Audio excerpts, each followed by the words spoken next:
couple of kills that allowed them to win. That's right. So that brings us to game number 3 between CJ Entus and NaJin mFire. CJ back on the blue side. Yeah, Victor, Alistair, and Azir were their bans in game 1. I see no reason not to just go ahead and work with those again. Yeah. First pick the Rek'Sai if you can. Maybe leave the Alistair up this time, but Annie banned against Pure. Probably that's another way you could go about this, that's for sure. Well, I think Pure has been very good on Annie the last couple of games. Yeah, Pure's been a big threat, so I think that is a good ban. Victor also banned against Goong. Kalista banned from NaJin, so. CJ could also just go the route of first picking Azir. Yep. Much safer now that the Goong, or the Goong Victor is out of the way. There's a Rise ban against CJ, so pretty typical stuff. Gragas was their last ban in game 1 when NaJin was on the red side. Will they decide to go that route once again? I think they have to think, too, that if they do first pick the Azir, that they're going to not get the Rek'Sai. So, do they want to ban something else? Yeah, but there's still a lot of junglers available for Ambition. Alistar. Okay. So they're removing Pure's ability to engage. Yeah, there's a Gragas ban, so they can choose between the Rek'Sai, the Azir, the Maokai. A lot of good choices for CJ. Yeah, leaving the Evelynn up, though, they really thought that was a threat in the last game, and I think the Azir has to be your first choice from here. Take it for Coco. Put some Goong on something very different than what we've seen previously. Now the question is, can he play the AP Ezreal? Well, Sivir Maokai, pretty normal stuff there. They're just not going to go away. They had the exact same 2 picks on red side in the first game of this series, and they had those same picks in game 2. NaJin prioritizing the Sivir in every first round of the draft, no matter the side. They could go with the Graves again, although Space and Madlife didn't do as well in the matchup in game 2 as they did in the first one. Still not a bad pick, though. But without the Braum, without the Annie, it may go differently. Yeah. I suppose you could just grab the Rek'Sai here. They don't have a jungler yet. No, you definitely take the Rek'Sai because you know Watch is going to play Evelynn here. That's not even really being called into question. He kind of defaults to that pick, even though he doesn't tend to do very well into the Rek'Sai matchup. But yeah, Rek'Sai and Janna just going for some peel. Oh, so Thresh instead. Okay. I mean, the Thresh does set up picks better, where if they want to take the Graves, and the thing about Thresh is he actually is very squishy early, which does make you vulnerable to Annie all-ins with her high damage. So I think that's probably the reason why they were picking the Braum. But now that the Annie is off the board, it does free them up to take the Thresh from Madlife. Well, we've seen the Vel'Koz versus Azir before, but I don't know if we're going to see it today. Although, I mean, when you think about the Maokai going in and Kennen going in as well, Vel'Koz could get a chance to get a nice ult off, but I don't think we're going to see that. There's the Evelynn. Still, Pure has been really good at following up flanks with the Kennen. They are going to take it just because they have the Evelynn, they have the Maokai, so they've got the primary engaged down, and Pure is almost certainly going to be able to get some good ults in these scenarios. I should be able to. So how do you deal with that? Space could take Vayne to try to just position better. Shy on Rumble would make a decent amount of sense. I mean, the Vayne here, sure, you're going to be able to cut through this front line easier and have more damage in the late game, which has been part of CJ's issue. Not the Draven. They could just lane swap with it, of course, and try and handle things that way. These are just troll hovers right now. Of course. So the Shen was banned in the last game. Shen and Kog'Maw, a pretty different composition for CJ. They still have the box for some decent coverage on their back line and some decent peel alongside the Azir wall. And they've got Shen, too, in case anybody gets back there just to counteract. But NaJin has a lot of ways to engage, and they're going to take the mid lane Ezreal. That composition for NaJin is looking very scary. I mean, both have their strengths, right? They're going to get the Ezreal. We don't know how good Goong is on this champion. The poke from CJ, obviously very strong as well, too, and they have some decent protection for everybody. Yeah, it's strong for sure, and they have ways to take out these tanks and sustain team fights. And also remember that Goong everyone else besides Goong is going to be going in, but CJ, they don't have a way to really get onto Goong. They don't have, again, we look at the AP Ezreal and you say, well, you probably want some form of targeted CC or flank threat. Well, that doesn't really exist here, and CJ loves to build these compositions with Azir and Shen, where Coco goes all in on Azir, and Shen just rides him as he's going into the enemy composition and ulting. So that's maybe the only thing that CJ has to help with this Ezreal, but even then it's going to be difficult to catch Goong out. Yeah, you'd think Goong would have a pretty easy time dodging around the things like Emperor's Divide and the Sand Soldiers, and they really need to count on like a taunt from Shy or something, I suppose.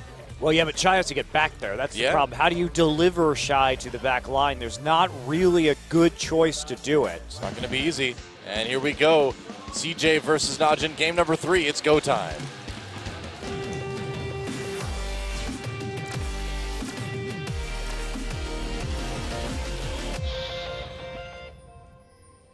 Welcome once again to Summoner's Rift. CJ Entus versus NaJin mFire in a best-of-3 that could have a major impact on the rest of the season, if not the rest of the year, for both of these organizations. Yeah. And we can hear the fans, still a few of them left. We are currently in the 7th hour of this broadcast. It's been a long day. Things have gotten a bit silly. The pauses, you know. The very long games tonight. Yeah. Pretty much every game 45 minutes or more, so it's been a grueling haul, but it has been some very close games, some very exciting games in this series in particular. Yeah, been exciting for sure. Lots of action. So Space is here. He thinks it's Christmas time. It's just Christmas in July for everybody today. It's not Christmas for Maokai this game, though. Duke always plays the soccer skin. Yeah. Okay, so Goong, a big test for him. How good will he be on this AP Ezreal, a champion that is not really very Goongy. Yeah, I mean, he made stuff like Cassiopeia sort of work, but... I mean, I suppose it's like a little bit like AP Nidalee, which used to be very good at, but yeah. Less follow-up for all in. Just poking. I think it's the type of champion, though, that mechanically he should be able to handle just fine. No, Ezreal is not particularly difficult in that regard. Yeah. Pretty straightforward. I remember when Riot released him and they were like, the big hype around, he only has skill shots. And you're like, wow. Now everything is skill shots. Which is good. Click abilities are kind of boring. Except, you know, it's good like Braum's W isn't a skill shot or something. Oh, I missed my ally. Oh, he's dead. That would Bummer. suck.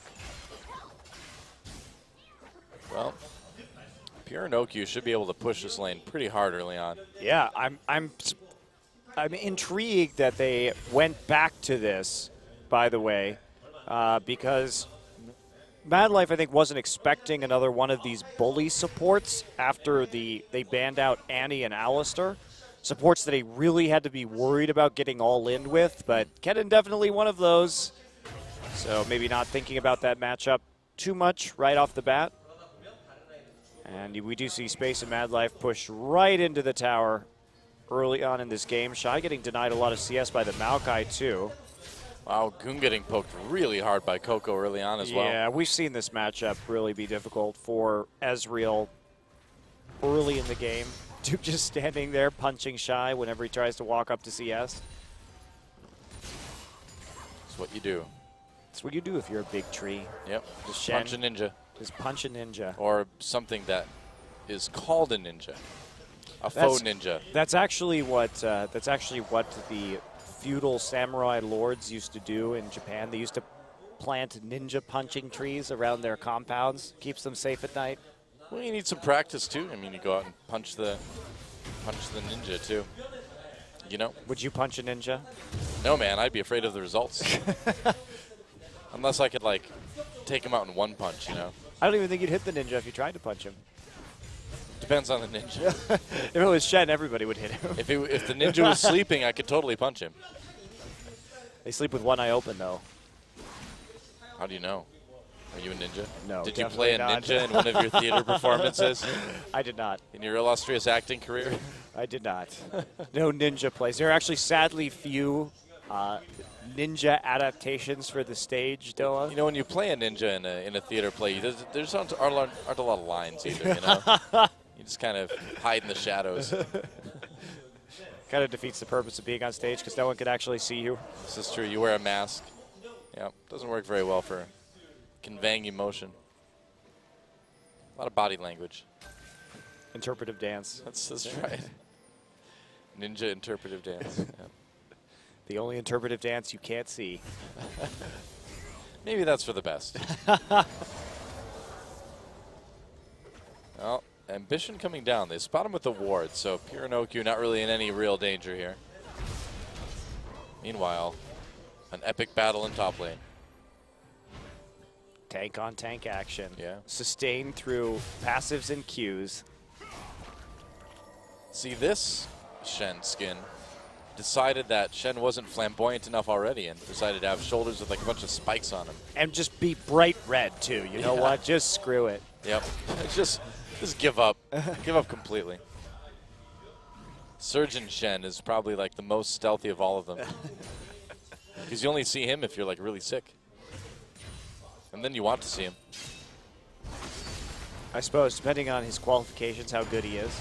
Yeah. We don't know if he's a great surgeon or not. It's true. He spends most of his time running around Summoner's Rift like an idiot. He doesn't really run. He sort of crab walks, you know?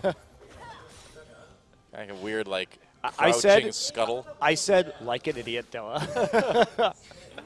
It's true. Oh, grab onto Pure. Can they get a little bit of trading done? A little bit. Not too bad. They will need Madlife to have some pretty solid hooks this game, that's for sure. Yeah, I just... Who do you hook, though? Well, anybody who you can make a pick on. They have enough OQ, damage. They have it, well, if you can hit them Watch. with a spell shield. They have some pick potential with this composition, and they could get some people over walls as well as the long-range damage from Kog'Maw, so it's okay. Like I said, I'm just mostly worried about their late-game team fighting when we compare that to the massive engage that NaJin has managed to put up, but Coco really going hard on this turret. They're actually going to dive this. Coco's level 6. I don't know if that's a good idea. I think Ambition should just... He's just looking for Eve right now. He knows Eve is there. Sees her with the Tremor Sense. So I think that was mostly just to protect Coco while he was pushed so far up. But that big minion wave does about 50% of the turret HP damage. Yeah. And he's kept Goong locked up, and Goong, all he has is this flask. Pure's going to have to come to the mid lane. He has no mana. Yeah, it's going to be really tough for Goong to defend this turret. Has to go back. Has to be covered. Yeah, it's a little bit awkward that Pure is there, but so much chip damage down to the tower already that CJ could just play a very accelerated game and try and get a bunch of that global gold and dragons. That wouldn't be too surprising, although it looks like we might have a dragon early on for NaJin here. Maybe just some wards, too. Yeah, some wards behind. They want to know whether or not that Ambition is now going to try to solo the dragon by tunneling in. Right. That's the idea, as well as see if he's going to be coming through the tri-brush for a gank. So it's kind of a double-duty ward at the back of the dragon pit. Very useful against Rek'Sai in particular. Well, Goong will be able to grab his blue buff, of course, which will be nice. Goong also going for, he's not going to try and go for the Sheen. He just really wants to get the AoE wave clear from the Rangers Trailblazer right now. Probably a wise thing to do. Yeah, considering how low his turret already is, yeah, you have to say that's probably a solid choice for him. Space going the more aggressive route here with the Sheen on the Kog'Maw. Oh, Watch is going to get seen. Oh, that's right. Ambition with the knock-up right there. Watch may have to burn a flash to get out of this. Uses his ult to slow down Ambition, but Ambition still chasing. He can still use the tunnel to catch up. Yeah, almost gets him with the knock-up, but they do get the flash from Watch. So a nice win there for Ambition. He's going to be able to take the red buff as well. Yeah, Ambition just waiting once again. Catches Watch out in his own jungle, does manage to take away one of his buffs, and Goong is just too weak to help right now. He has no combat stats. He has a flask and an amp tome. Yeah. So you just cannot fight right now because Coco will absolutely wreck you. That's the idea. So Shy, of course, has those double globals. So he has his ultimate right now. Duke does have a TP available to him if he wants to use it. Mission clearing out some pink wards. Shy going to be delayed on his Sunfire cape, though, because he had to go for a cloak first against Maokai. And that means that he's just not going to have a lot of pressure on the minion wave for a while. Could get his turret chipped out as a result without the AoE wave clear from his items. And meanwhile, in the bottom lane, OQ with a little bit of an edge, CS-wise. Nice Mystic shot. I'm a bit surprised that Space decided to go for the Phage first here, or the Sheen first instead of the Phage, because it's just safer in this condition, especially when you could get flash. That could happen. Looks like Madlife grabbed Pure and he had to burn his ult to get out of it. Yeah, not sure what happened to start that scuffle in the bottom side, but Pure could have tried to go in and Madlife just threw down the box. Oh, wow, there's nice a grab. hook. Exhaust onto OQ, could be in a lot of trouble. There's first blood taken by Space. Wow. And there is Shy also here for some reason. Just hanging out.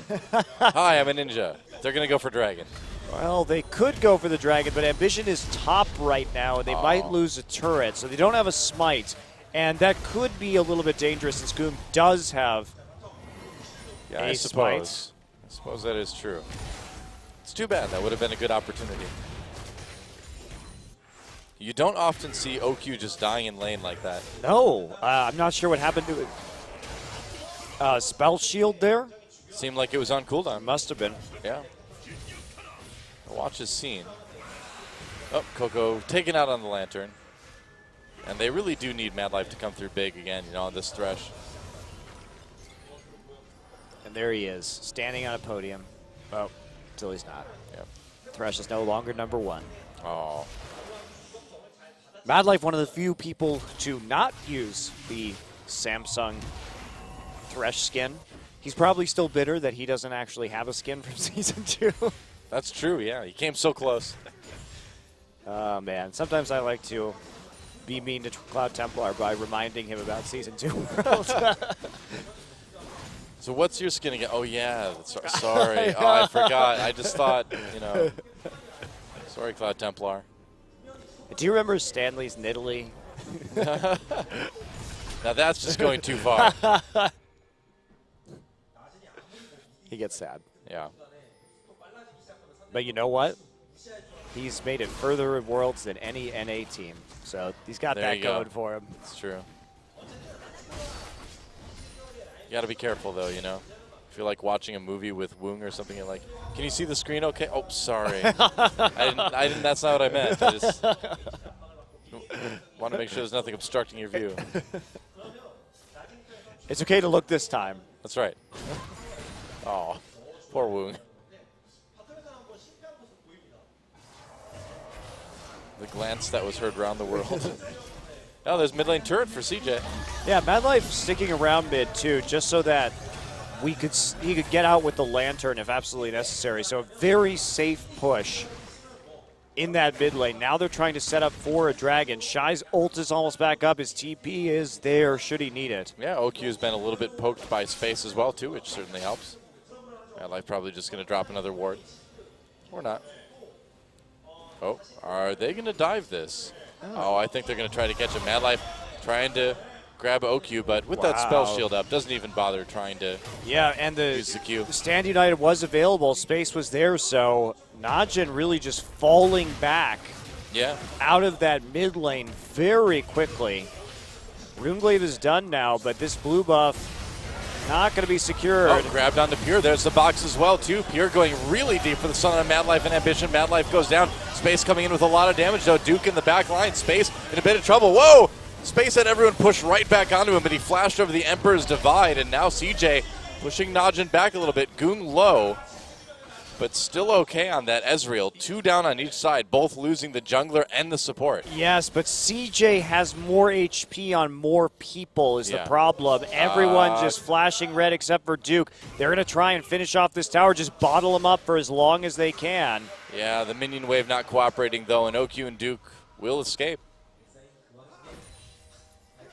Wow, close call. But turret down, and meanwhile, NaJin, or CJ rather, Ambition just uses that Void Rush, gets right back into the enemy jungle for another red steal.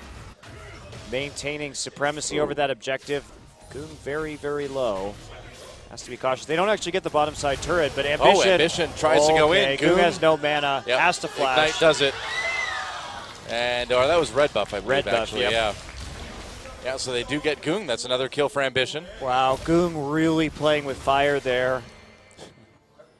Or red buff. Playing with red buff. Almost as dangerous as fire. Oh. Yep. Oh, hi. Huh. Not sure where that was going. Just in case. Precautionary hook.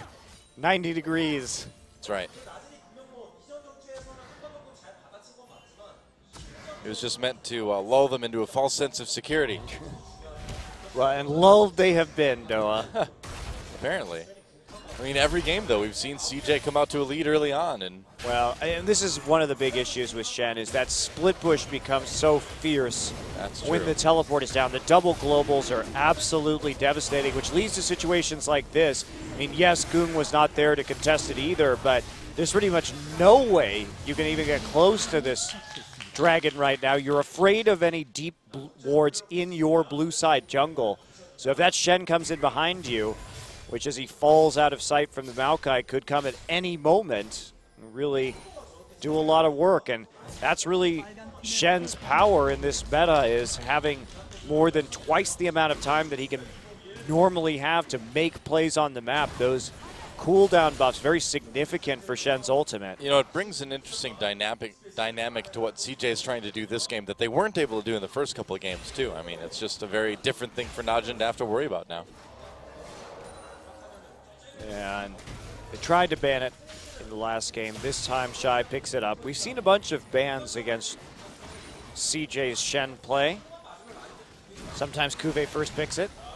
Oh, a lot of damage onto Space. Gets pulled out on the Lantern, but can he actually escape? He's got a Shen friend. It's true. Stops the True Shot Barouge. Shen friend. The Shen friend, he's here. It doesn't matter if he just has to use his ult like that, because he can get back into top lane at any time he wants. Watch looking for a flank. They want to follow this up if they can, but they just don't have the vision. Pink wards in the river for CJ means that they're not going to have enough information to safely make a call about an engage. Well, CJ's been pretty good about warding this game. It seems like they slipped up a little bit in game number 2, but things seem back on track for the most part now. Yeah, less sloppy plays, and I mean, the pressure just isn't stopping. Goong just continues to have to stand underneath his tier 2 tower while Coco messes with him with the Azir turret in the mid lane. Keeps him from really doing much of anything, being useful at any point. And as long as the Ezreal is contained, they pretty much CJ can guarantee that man advantage as long as they have the Shen TP. So they're playing a very safe style at the moment around the Shen ultimate and the Shen teleport, while Duke is bound to a lane. Meanwhile, Space able to get some decent damage done to this top turret. This is the only tier 1 left for NaJin right now. And it may not last too much longer. Yeah, that's the crazy thing, is how much Shen opens up the rest of the map for your team, and it means that those teleports are doubly important for Duke than they normally are. Very true. Oh, nice hook over the wall to try to grab Pure. Barely misses. They're still going to be able to get more damage done on this turret. Pure thinking about going in with that slicing Maelstrom. He can't really engage that, though, is the problem. He has to really allow Duke or Watch to open up a team fight and then come through with the follow-up later on. True enough. Yeah, Ambition taking a lot of watches jungle right now as well, too, preventing.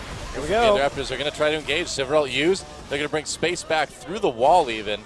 Madlife flashing to give that Lantern a little bit of extra distance. Yeah, great counterplay. Madlife already back and set that up. They didn't have to use any summoners to attempt that play from NaJin, so they get something out of it, but those ults maybe enough to actually secure the top lane tier 1. Coco just going to single-handedly take the blue buff because Goong has not been a relevant factor in this game whatsoever. Has his Ludens now, so if he's going to do something, he needs to start doing it soon. And we'll see if they can. I mean, right now, CJ with all the pressure. Yeah, and they also came out to a very healthy gold lead of 4K. Yeah. And they've taken away so many buffs from NaJin. They're going to take away another. Nope, not quite. Oh, Ambition gets it with that True Shot Barrage. Nearly gets the red buff, but has to book it out of there. Yeah, Goong picked it up with the True Shot Barrage, so that's a nice pickup at the very least for NaJin. Maybe now his poke, combined with that Luden's Echo, will be enough to Whoa. Jeez. Not just hiding her face, it's getting it entirely off the camera. She forgot her I Love Watch shirt at home and was really embarrassed. I'm fortunate that I have not yet seen an I Love Watch shirt. I haven't either. But she looked like the type. I'll get you one for Christmas, Noah. Sure. Just have a big watch face on it with a bunch of pink hearts around it. Can I be in a K-pop video with you, Watch, next time I see him? I mean, if Watch can be in a K-pop video, I can certainly get in there. I don't know what kind of logic that is, Dylan, but okay. Well, I don't know. I just want to be in a K-pop video. I think that's it. Well, I certainly don't, so I think K-pop is terrible. I just feel like in the video game of living in Korea, I feel like being in a K-pop video kind of is beating the game. Is it beating the game? It's not just another achievement. I don't know. It kind of seems like beating at the game. Is that the final boss? K-pop depends on the group. Is G-Dragon the final boss of Korea? Depends. I mean, I wouldn't be fighting G-Dragon or something like that. Why not? Maybe that's what the K-pop video is about. Doe versus G-Dragon. Yeah, we could do it. We'll call you D-Dragon just to confuse everybody. G-Dragon versus D-Dragon. This sounds like a great idea. Oh. It'll be a common. Oh, big poke. The winner gets to be more dragon. The ultimate dragon. This is sounding more and more like a wrestling match, not a K-pop video. I'm okay with you wrestling G-Dragon, too. Oh, hook from nowhere. The hook from the black. The darkness produced the hook. Oh, Watch. Getting very close here. Onto Ambition. They're going to bring him out with the Lantern. Yeah, Duke's already here, and Shy has both globals to work with for the time being. Yep, that Dragon getting very low. CJ was able to get the first one, and they're pushing him back. Whoa, big Emperor's Divide. Pure pushing the back line, so Dragon still doing damage. Goong throws a Truth Shot Barrage through, does a lot of damage to CJ, and that may be enough. Kills coming in for NaJin. Coco still doing work, gets a double kill. Meanwhile, Shy grabs one for himself. Whoa, okay, that was fast and furious, but it was a 2 for 4, I don't and CJ even know will come away where with the Dragon. OQ came from, or I mean, where Coco came from in that fight. From behind. Let me see. Oh, yeah, the old Azir flank. So he old. just pounds him with the Emperor's Divide. He has the Shen ult shield on him, so he flashes out. And Shen sort of ends up in the back line at that point. Coco ends up eating a bunch of Dragon shots, but not before he sets up his Sand Soldiers. They converge onto Watch. Space got Goong with the Kog'Maw post-death explosion. Can't dodge everything, can you, Goong? Hilarious. Well, Ambition already has his locket, and that's certainly going to help against Goong, Pure. He's got a locket in his pocket. That's right. He's not afraid to use it. It's not where you normally keep lockets. No. You normally wear them around your neck, I believe. Why do the Iron Solari have lockets anyway? To keep little pictures of their loved ones that they can look at on the battlefield. Obviously. Aren't the Iron Solari some sort of heavily armored knighthood? Yeah, maybe. I don't Doesn't even mean know. they can't wear lockets. What is I know there's an Iron Solari Leona skin, but I don't know what the Iron Solari actually do. I don't even know what anybody in the League of Legends world actually does. What does Noxus do? What does Demacia do? You know what Tom Kench does, man. It's pretty obvious. He eats things. I'm just saying these countries have no identity. One's a bad country, one's a good one. Oh, real deep. And one's a technological bad country, and one's a technological good country. Oh, nice poke onto OQ. They grab Pure as well, too. Pure completely picked off. Another kill for Space, and there goes the Tier 2 turret. The old CC train from hook to knockup. And Space already with that Trinity Force and the Blade of the Ruin King easily able to power through a Kennen who doesn't even have a catalyst yet for his Righteous Glory. Yep, they gave Mad Life a hook champion. Oops. Time for some quality hooking. Yep. That's right. He is a great player of those types of champions. Oh, Goon getting a little bit of poking onto Space, but he'll be able to heal up just fine. Two-shot barrage not doing enough. And there goes another Tier 2. Their siege is just so intense with this Azir and the split pushing too. Now that Shy is just sitting around taking tower shots, I guess. Yep. Just kind of being a ninja. Oh, nearly being a dead ninja. It's okay. Just TP back in whenever he wants at this stage. Has that Sunfire Cape now, so getting increasing amounts of pressure. Going for the Randuin's Omen next, interestingly enough. So not trying to go for a completed MR item. Not sure how I feel about that against Maokai and Kennen and Ezreal, AP Ezreal.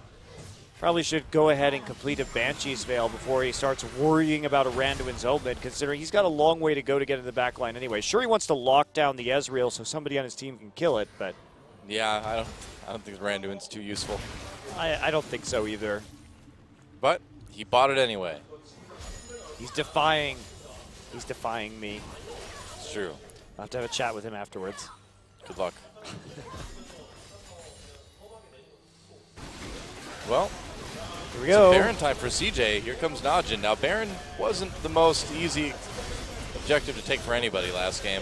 Well, Sivir was in the bottom lane, so why not go for it? Ooh, Space taking a lot of damage. They're still going to get the Baron. They will get the Baron. Are they going to win the fight afterwards? They're going to disengage. Nice hook onto Watch. Watch is going to go down very, very low. They're going to take him out. And CJ can be happy with that. No need to chase that one any farther. OQ just against a Kog'Maw Azir. That is a really fast Baron that can go down. So maybe you don't want to be playing Sivir in the bottom side in that particular situation. Yeah, he certainly paid for it. Okay, so now let the great sieging of the remaining Tier 2 begin. CJ coming up with a much more complete victory this time around, 26 minutes in and over 10,000 gold. If they can actually crack the base and finish the game, NaJin has proved surprisingly tenacious. I think they're much better equipped to do that this time around than with Graves. Yes, they are. Oh, Space, be careful. Oh, gets out on the Lantern, still gets stunned by the onslaught of shadows. Hook goes really kind of into midair. Shy gets a taunt onto Watch. Watch getting taken out. Nice knockup by Ambition to secure that kill. Shy picks one up there. And Goong, wow, really poked out. Oh, Ambition hits him with the Prey Seeker as well, too. Well, Goong's never... Oh, goodbye. Wow, Coco is so good on this Azir. Yeah, flashing for that kill is really surprising Goong, but he's got so much more damage. And this... Are they going to just go for it? I mean, they could definitely end the game here. They've got got so Baron, much man. damage. Wow, OQ gets poked out almost instantly. Pure trying to keep things alive. Duke waits in the back line. Nice Emperor's Divide from Coco. He bent that around the back of the tower to set it up for the kill. I don't know if they can finish the game here. They don't have the minion wave. They've got some time, though. I don't know. Teleport coming in from Shy. Oh, they're going to go after OQ. They take him out. Space dies in return, but not before they get watching. Another double kill for Coco. And there's the ace. And that means Goong is coming back, and he's got a lot of poke, and there's not a lot of health for CJ. After all that. Shy came back in, though, with the TP. So Shy can zone well enough. Well, he's going to start spreading a lot of... Here comes Pure again. All right, we're going for it. And it looks like they'll have enough to take down the Nexus. Yeah, Mad Life and Coco dodging the two-shot barrage, and that should do it. Pure, they're still fighting. There goes the Nexus, and CJ has just barely enough, and they'll take the match 2-1 after two 45-plus minute games, a 28-minute game for CJ to seal the deal. Well, by far our fastest match of the night. Oh, yeah. A very convincing victory for CJ. They finally found what can work. They played very aggressively with their double globals from the Shen early on. Coco pushed his advantage against the AP Ezreal in the early game, and CJ cleanly takes that one. Yeah. Coco's great. Coco's Azir is incredible. He's so good. Yeah.